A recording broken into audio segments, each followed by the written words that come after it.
19-year-old Robert Kenneth Preston was an audacious young man from Panama City, Florida, who had always dreamed of being a military pilot. The story follows how Robert came to land on a famous patch of grass, which some of you may recognize. But the journey with how he got there is something worth sticking around for. Let's take a look.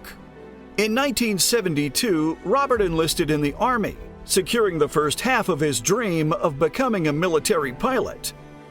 With the second step in mind, he began training to fly Hughes TH-55 Osage helicopters in Fort Walters, Texas. But a problem put Robert's dream on hold. The U.S. was withdrawing from Vietnam, and they had a surplus of helicopter pilots. As a result, selection became much stricter, and Robert did not qualify through the instrumental phase of the process. His dream had ended before it ever began. However, he was bound by a 4-year commitment to the Army, so was provided with the role of a helicopter mechanic instead. Being stationed as a private first class in Fort Meade, Maryland, Robert was working closely on 30 Bell UH-1 Huey helicopters that were at the base.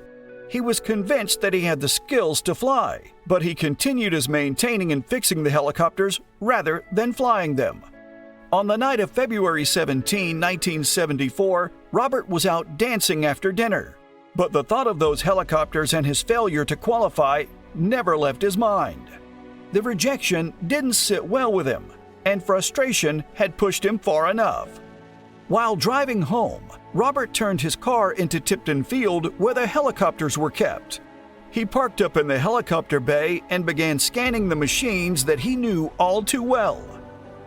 A sense of purpose came over him, a calling to his childhood.